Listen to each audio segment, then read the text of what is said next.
I wasn't supposed to be there until Thursday. The conference in Atlanta had collapsed 2 days early. A scheduling failure, nothing dramatic.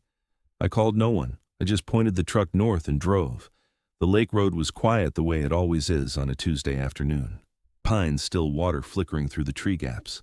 I'd made that drive 100 times. Nothing about it should have been different. Then I turned into my driveway. 2 cars I didn't recognize, and one I did. Karen's white SUV HOA parking permit hanging from the rearview mirror like a badge of office. 2 other vehicles parked in my spots, one sedan, one compact. Neither belonging to anyone I had ever invited to this property. And propped against my front porch railing, a folding HOA banner, blue lettering on white vinyl, my Lakehouse, my porch, their sign. The front door was unlocked. I didn't call out. I pushed it open and walked in. Karen was at my kitchen table. Laptop open, reading glasses on fingers, moving across a keyboard like she was in her own office. 2 board members I recognized from community meetings sat at a folding table they had carried in themselves, sorting through manila envelopes and color-coded spreadsheets. A portable printer hummed on my kitchen counter. Cardboard boxes, 4 of them, were stacked against my living room wall, packed tight with HOA files. The coffee machine was running. The whole room smelled like a working day. My coffee machine, my coffee, my electricity bill. Karen looked up. No alarm, no embarrassment. A brief pause, the kind you make when someone arrives slightly ahead of schedule. Then, "Oh, Walter, we weren't expecting you back until Thursday. We've been using the space for board operations. It's been quite practical, actually." She said it like that, practical, like she'd knocked, like she'd asked, like 40-something years of property law simply didn't apply when a house sat empty long enough. I didn't respond. I looked at the room. Their equipment on my surfaces, their files against my walls, their power strip plugged into my outlet, their half-empty mugs on my kitchen counter. Then I saw it. A key, my house key shape, sitting on the counter beside the coffee maker. Not mine. The key ring tag was a plain silver ring with no markings, a duplicate, a key I had never cut, never ordered, never touched, never given to a single living person. I looked at it for 1 second, then I looked away. One of the board members, Richard Kearns's closest ally, spoke without looking up from his papers. "We have a meeting scheduled in 2 hours, Walter.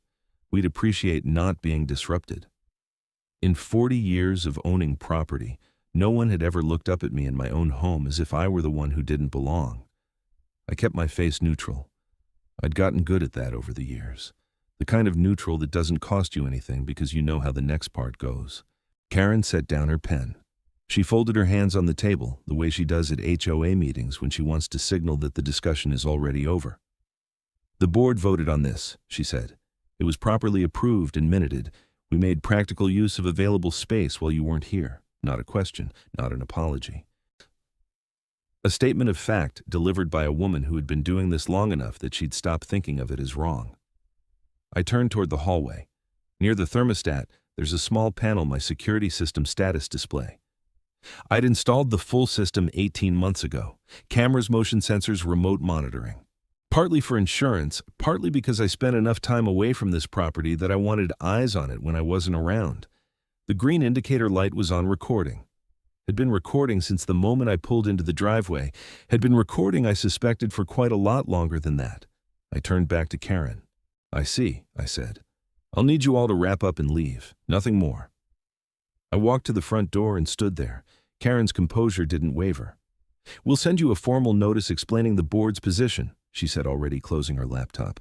"I'd strongly suggest you review the community bylaws before deciding how you want to handle this." The polite surface, the implicit threat just underneath it. "Read the bylaws, Walter. Think very carefully before you make this adversarial."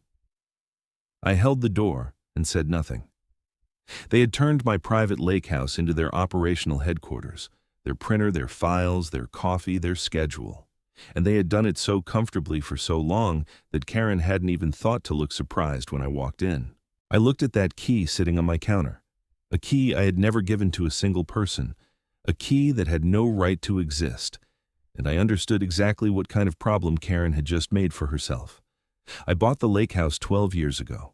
Not as an investment, not as a rental, not as anything the HOA or any board or any committee had any business weighing in on. I bought it because I wanted a place where the loudest sound was water. And because after 30 years of work, I had earned the right to sit on a porch and not answer to anyone. I made it out there 2, sometimes 3 times a month. Irregular schedule never announced. The house sat quiet between visits, lights off, driveway empty. The kind of stillness that apparently looked like an opportunity to someone. The HOA covered 96 homes in our subdivision. Dues were reasonable when I moved in. The rules were standard. Lawn height, exterior paint palette, no commercial vehicles parked overnight. Nothing I couldn't live with. Karen changed that. She ran for HOA president 4 years ago on a platform of what she called raising community standards. She won by 11 votes and got to work immediately. In her first year, she rewrote the fine schedule, doubled the amounts, cut the grace periods in half, added categories that hadn't existed before.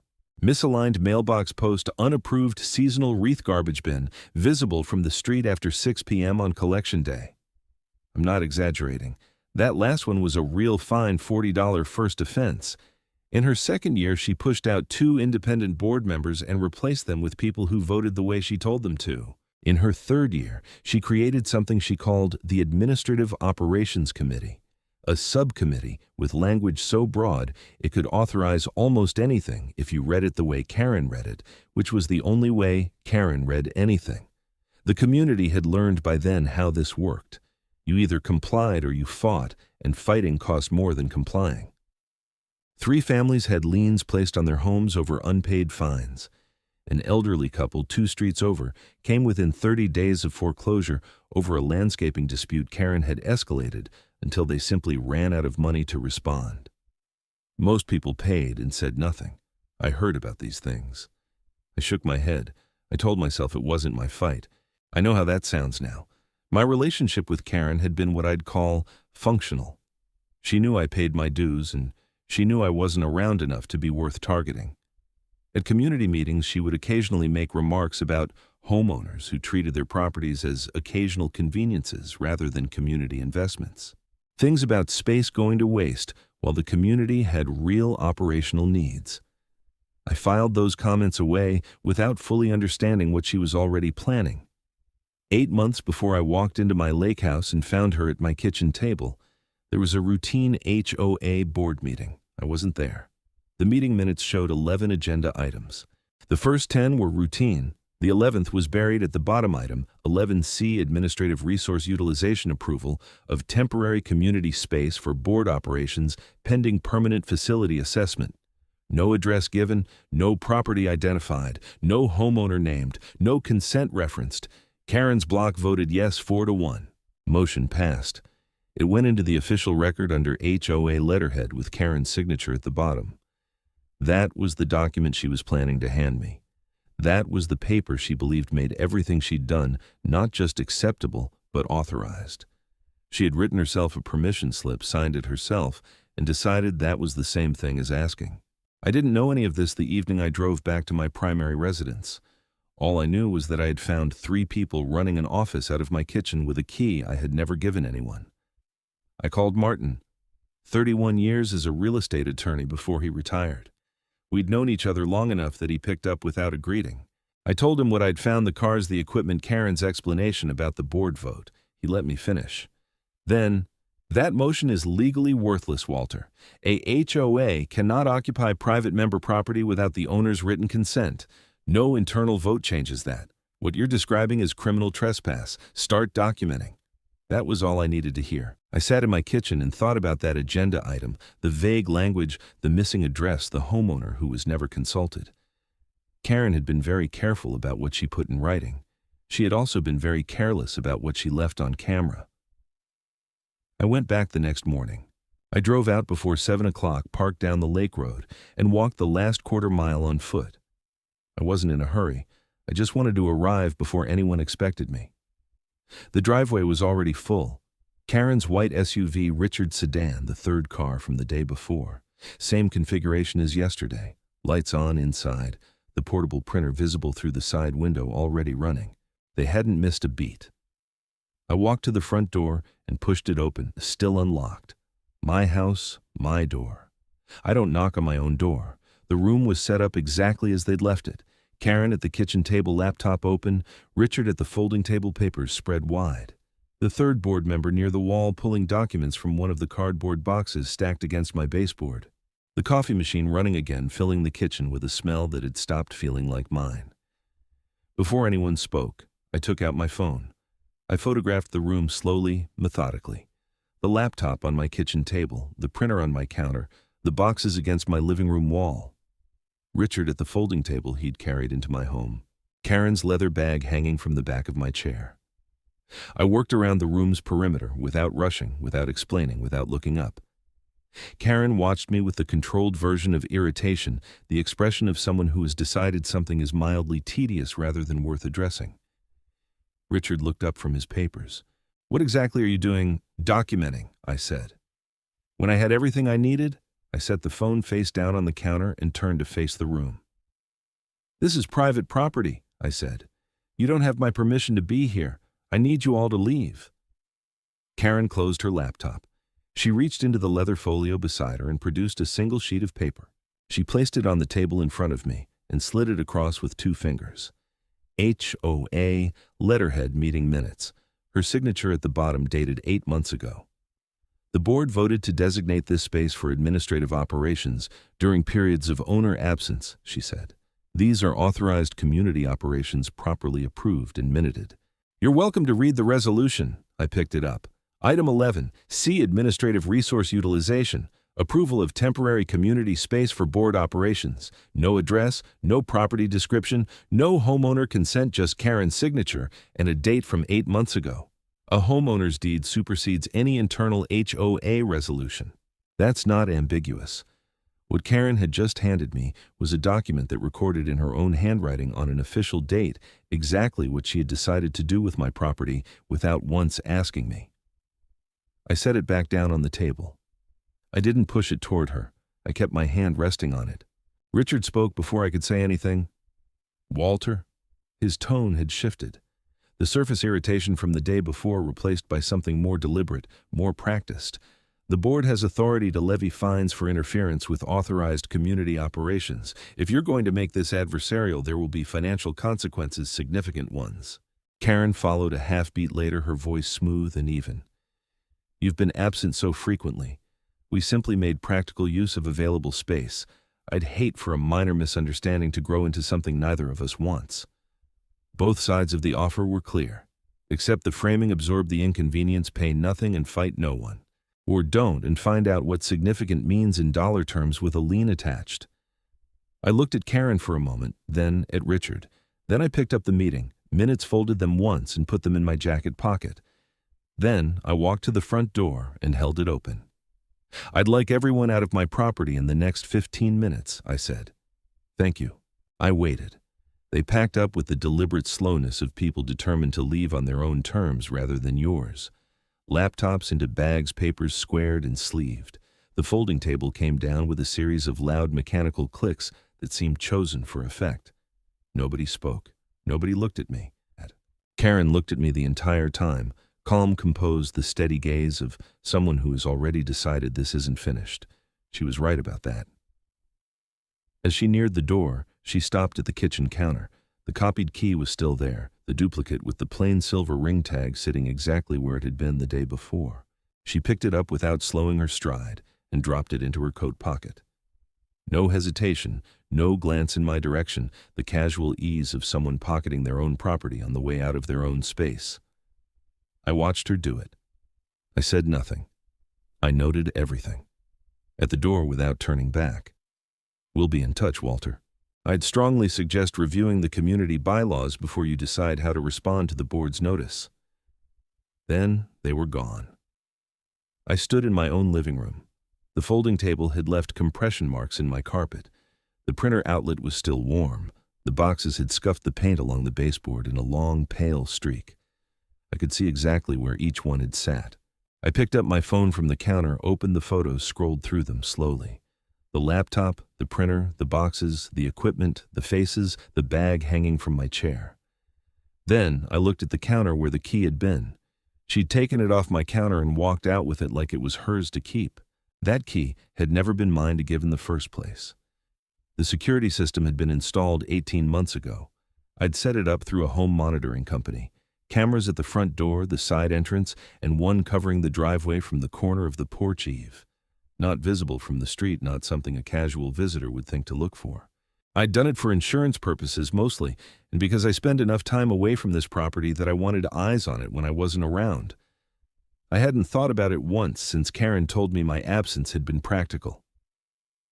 I logged into the system from my home office the morning after they left, pulled up the archive, set the date range back 6 months, and started scrolling. By noon, I had stopped scrolling. 23 times, 23 separate occasions over 6 months, HOA vehicles in my driveway, a key turning in my front door lock, board members carrying equipment inside, while I was 2 hours away with no idea any of it was happening. Not once or twice, not a handful of instances that could be explained away. 23 times on a schedule regular enough that I could have plotted it on a calendar. They had a routine. They had a system. They had at some point stopped thinking of it as trespass and started thinking of it as logistics. I kept watching. 9 months back, there was a clip I almost skipped, a contractor's truck in the driveway, an HVAC repair I'd scheduled before a long absence. I had passed Karen's contact information to the company as a secondary point of contact for access because she lived close and I didn't. Standard enough arrangement. Nothing about it had seemed worth a second thought. The footage showed the contractor entering with my key. Karen was with him. That part I'd expected. What I hadn't expected was what happened 40 seconds after they stepped inside. The contractor set my key on the kitchen counter while he pulled out his paperwork. Karen took out her phone. She held it over the key and photographed it close range, clear angle, unhurried. Then she pocketed her phone and said something to the contractor that made him nod, and they moved toward the HVAC unit like nothing had happened. 3 days later, there was another clip. Karen alone, no contractor. A key in her hand, different key ring, same cut. My front door opening from the outside. She hadn't borrowed access. She had manufactured it. I sat with that footage for a long time before I did anything else. Then I pulled the utility bills. 6 months of statements side by side with the prior year's baseline. The numbers weren't subtle. Electricity up, water up, consistent with regular use of lights, appliances, a printer, a coffee machine, a space heater running through the cooler months. Someone had been using my Lakehouse the way you use an office regularly, comfortably, and entirely at my expense. The difference across 6 months came to just over $400 in utilities alone. Not a catastrophic number. The principle was something else entirely. I was still going through the bills when my phone rang. Helen lived 4 houses down from my primary residence and had been part of this lake community longer than I had. She'd heard through whatever channel these things traveled that I'd come home to find people in my property. She was calling to tell me she had seen Karen's SUV and the other cars at my Lakehouse more than a dozen times over the past several months. She had assumed I'd given permission. She had assumed it because Karen had told people at a block meeting that I had offered the space voluntarily, that I thought it would be good for community morale. I wrote that down word for word. The second call came 2 days later. Margaret, 73 years old, the woman whose fence dispute with Karen had dragged through 2 board meetings and 1 threatened lawsuit before Karen lost interest and moved on to someone easier. Margaret had also seen the cars. Margaret had also been at that block meeting. She was very specific about it, Margaret told me. She said you'd called her personally and offered. She made it sound generous, like you were being a good neighbor. I had not called Karen. I had not offered anything. I had not spoken to Karen about the Lakehouse in any context at any point that year. She hadn't just used my property without permission. She had told the community I had given permission, a story deliberate enough, detailed enough that 2 separate neighbors had believed it for months without question. Both women agreed to put their accounts in writing. Martin walked me through what the statements needed to contain. Specific dates, the exact language they could remember the meeting where Karen had made the claim. Nothing complicated. Their recollections signed and dated were enough. By the end of that week, I had a documentation package that had come together faster than I'd expected. 23 time-stamped camera entries, the key duplication footage Karen's phone held over. My key, the date and time printed in the corner of the frame. 6 months of utility comparisons. Two neighbor statements, both citing the same block meeting, both quoting the same false story Karen had been circulating for months, and Karen's own meeting minutes from item 11C sitting in my jacket pocket where I'd put them the morning she handed them to me. Martin looked over everything and said, "Walter, this is not a gray area." I knew. I'd known from the moment I saw her photograph that key. What I didn't yet know was what Karen was about to do next, which turned out to be the most clarifying mistake she made in this entire situation. The certified letter arrived 3 days later. I saw the HOA letterhead through the envelope window before I'd made it back inside from the mailbox. I went in, poured a cup of coffee, sat down at the kitchen table, and opened it.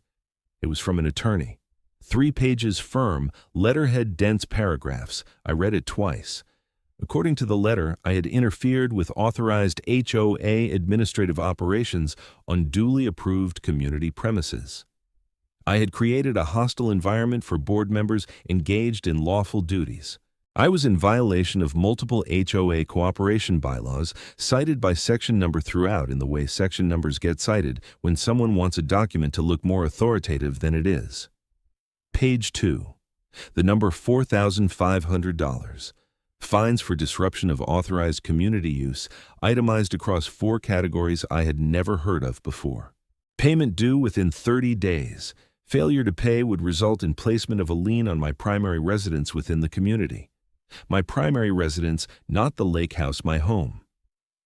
I set that letter down and picked up the second envelope, standard mail, the kind you send when you want something to arrive quietly and reach as many people as possible. Karen had circulated a letter to all 96 homeowners in the subdivision. I read it carefully. It described a homeowner unnamed, but the details left no ambiguity, who had disrupted board operations and created conflict within the community. Phrases like "in violation of community standards" and "obstructing authorized HOA operations." No mention of a lake house, no mention of a copied key, no mention of 23 unauthorized entries, 6 months of utilities charged to someone else's account, or a block meeting where Karen had told the entire neighborhood that the homeowner in question had volunteered his property with a phone call. She had tried to take a 6-month criminal trespass and flip it into an HOA disciplinary matter with a dollar amount and a deadline. I had to give her credit for the speed of it. I called Martin. I read him the relevant paragraphs from the attorney's letter. He listened without interrupting. When I finished, he was quiet for a moment. "Walter, she just handed you the most important document in your case. She put authorized operations in writing on HOA letterhead, signed by her attorney. That admission sitting next to your camera footage and your deed is exactly what the sheriff's office needs." I hadn't been reading it as a gift. Martin had. That afternoon, I made 2 calls.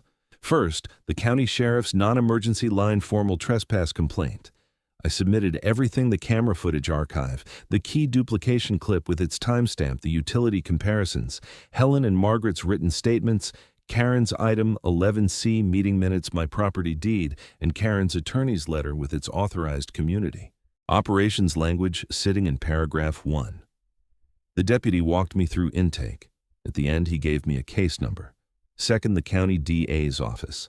I described the key duplication, the footage of Karen photographing the contractor's key, the separate entry 3 days later with a duplicate cut. The person I spoke with said the circumstances warranted a closer look. I wrote both numbers down and set the notepad next to the attorney's letter.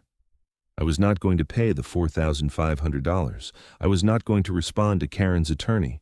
I was going to let the case number do the talking and wait for Karen to make the next move. She didn't wait long. 3 days later, a notice arrived in my mailbox.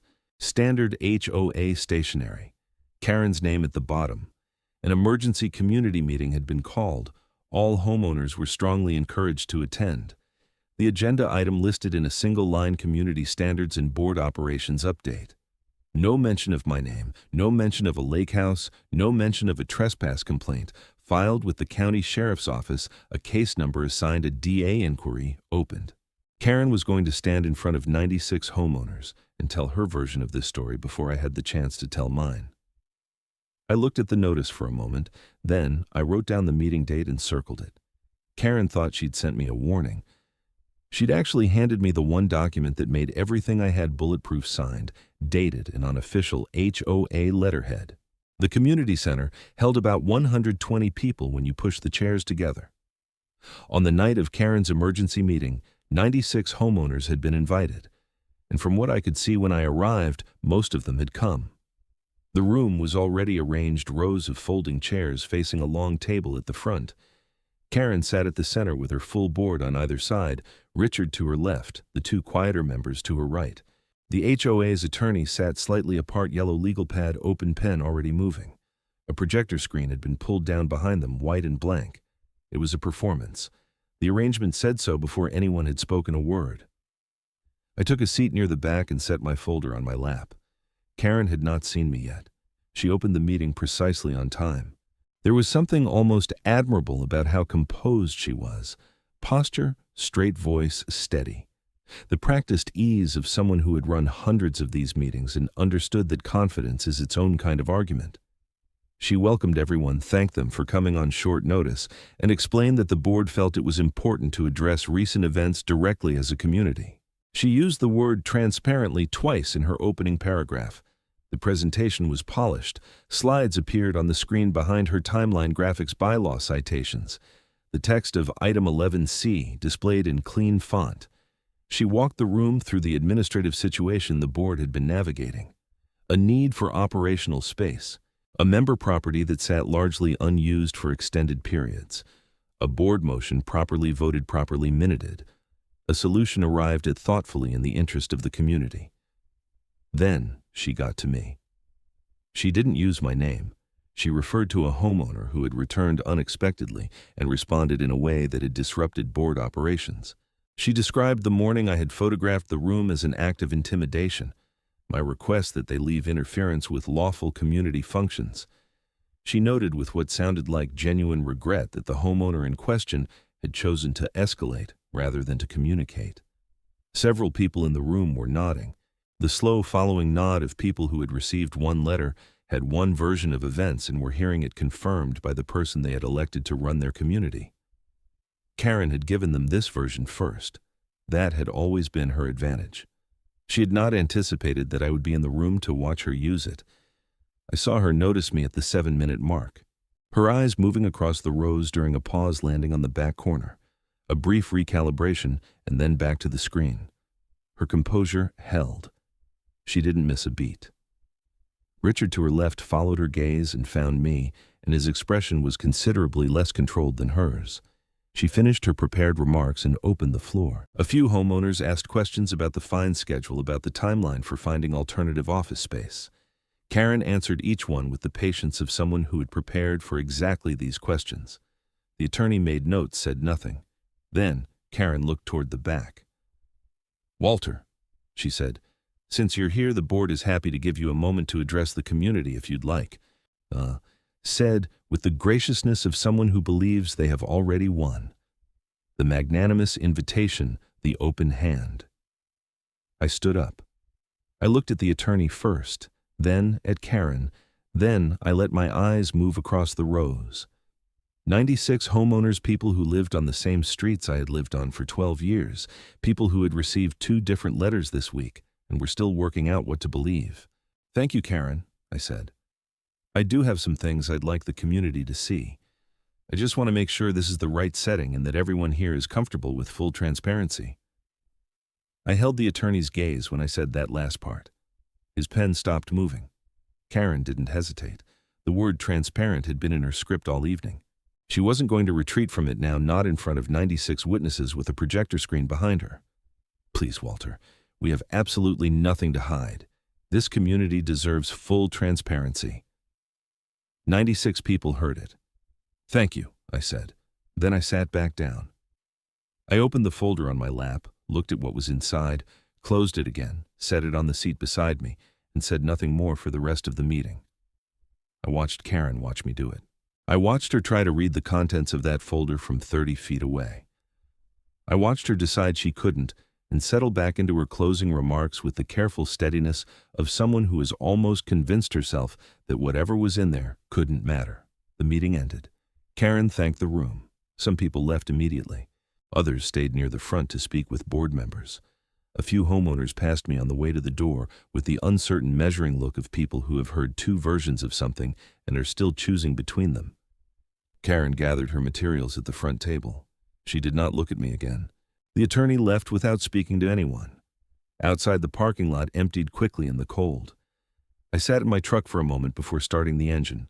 I opened the folder one more time, looked at everything that was in it. Then I closed it and set it on the passenger seat. She had promised full transparency in front of 96 witnesses. I wrote down the time. I was going to hold her to every word of it. I had requested the floor in writing. Karen couldn't refuse not after promising full transparency in front of 96 witnesses 3 days earlier. The follow-up session was the same week, same room. Karen at the center of the front table, Richard to her left, the two quieter board members to her right, the HOA attorney slightly apart, legal pad open. The room was at capacity. I walked to the front and stood at the side of the table.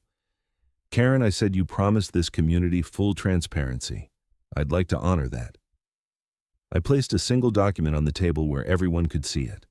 1-page County Sheriff's Department letterhead, case number printed in bold across the top, date of filing. Subject of investigation, the Lakewood Estates Homeowners Association. The attorney set his pen down. He leaned toward Karen and spoke quietly. She listened without moving. Her composure held, but I had been watching her long enough to know what it looked like when she was working to keep it there. I placed my property deed beside the case sheet.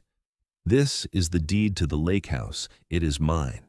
It has never been HOA property. It has never been community space. The board has no legal authority, not by motion, not by committee resolution, not by any language they can write to enter, occupy, or use it. I paused. That is property law. It does not change based on how often I visit. Then I opened my laptop. 9 months ago, I had an HVAC contractor access the Lakehouse for a scheduled repair. I passed Karen's name to the company as a secondary contact. The property has a security camera system, 18 months installed, not visible from the street or driveway. I turned the screen toward the room and played the first clip. Karen at my front door, key in hand, entering alone. Date stamp in the lower corner, 4 months before I came home to find her at my kitchen table. Nobody in the room made a sound. I played the second clip.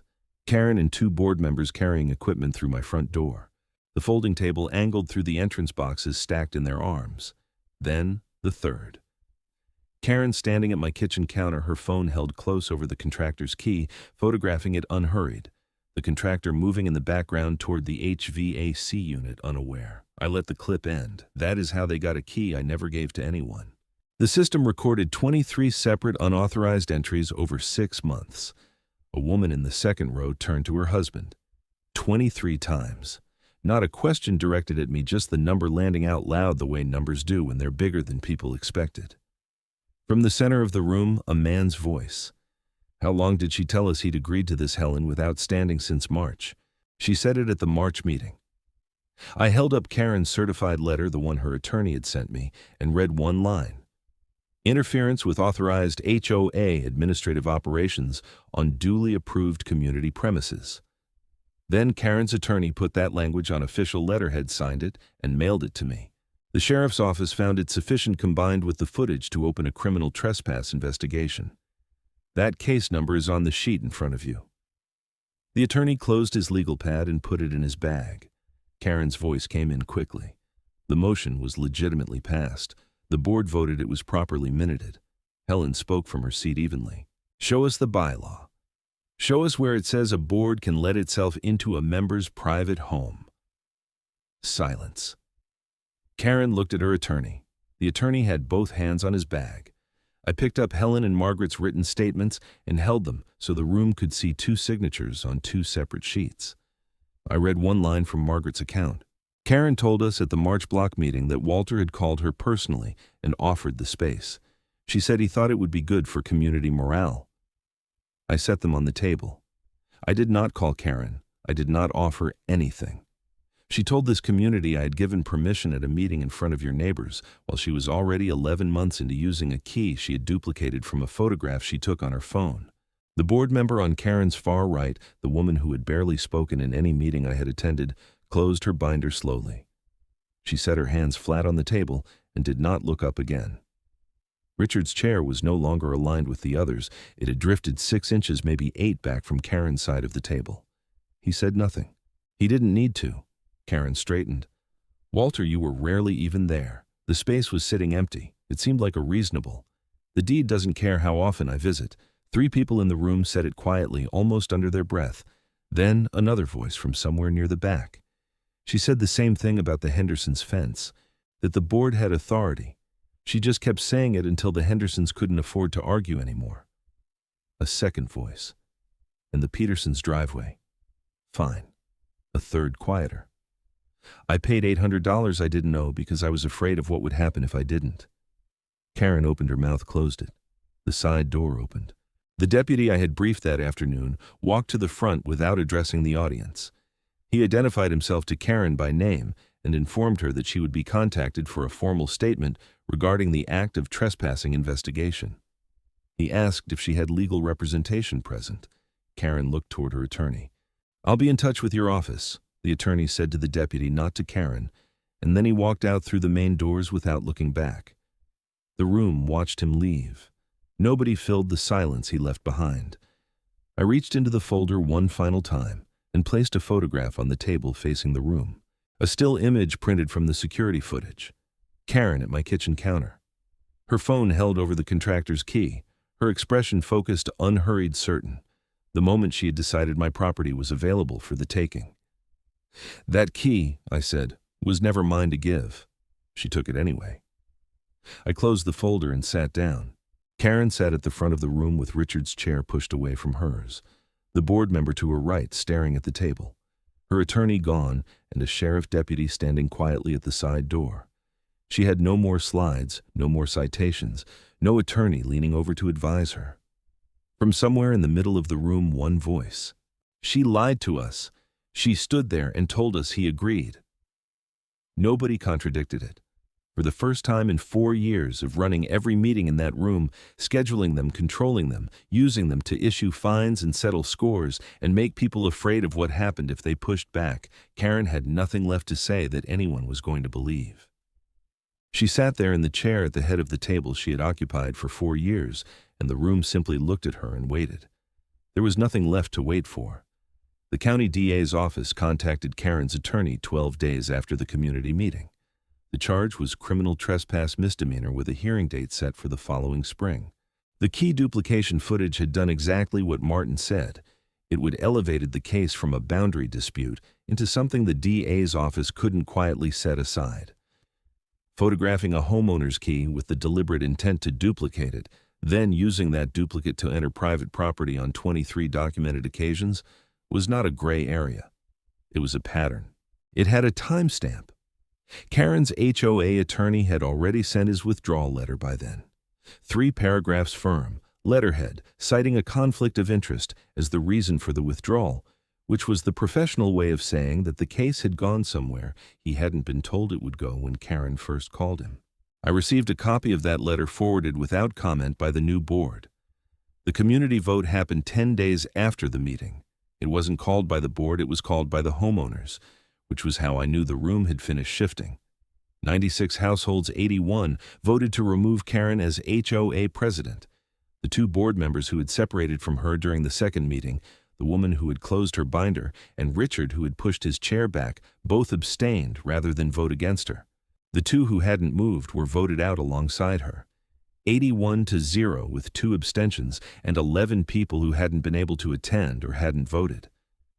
Karen lost the room she had controlled for 4 years by the largest margin any HOA vote in that subdivision had ever produced. The new interim board held their first official session 6 days later. I wasn't there. I didn't need to be. Their first action was to formally void Karen's item 11C motion, the Administrative Resource Utilization Resolution that had never been legally valid, but had been sitting in the official record for 8 months.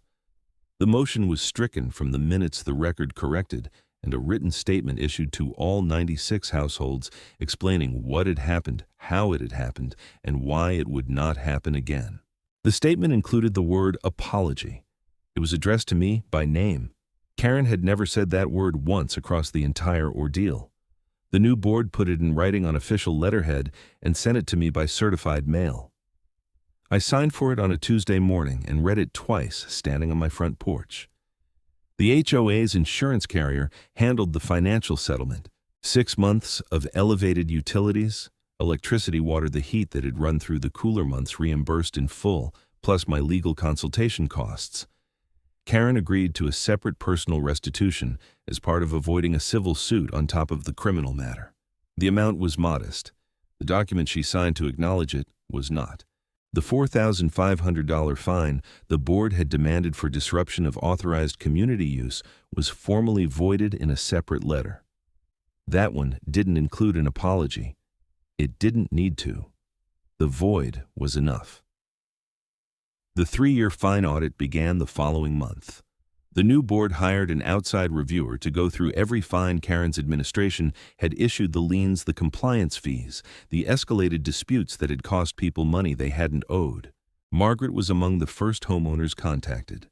So was the elderly couple 2 streets over, the ones who had come within 30 days of foreclosure over a landscaping dispute Karen had run straight into the ground. Their fine had been paid 18 months ago under duress with money borrowed from a daughter. The new board was working through the process of making them whole. I thought about them sometimes in the weeks that followed, about what it had taken for them to fight and what it had cost them when they couldn't, and about how many people in that community had made the same calculation that the price of challenging Karen was higher than the price of absorbing whatever she did, and had been right until they weren't. I hadn't gone into this wanting to take Karen down. I'd gone into this wanting my house back, my kitchen table, my coffee machine, my porch, the private retreat I had paid for and maintained for 12 years, and never once offered to anyone the house I had a deed to, the house the deed hadn't stopped meaning anything. I drove out to the Lakehouse on a Saturday morning, 3 weeks after the community vote.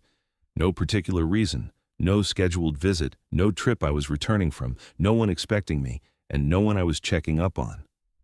I just pointed the truck north and drove the way I had 100 times before.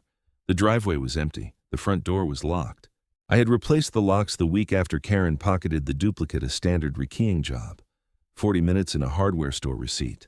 2 new keys on a single ring sitting in my jacket pocket. I unlocked the door and walked in. My kitchen, my table, no laptop that wasn't mine, no printer on my counter, no cardboard boxes stacked against the baseboard, no folding table with someone else's papers spread across it.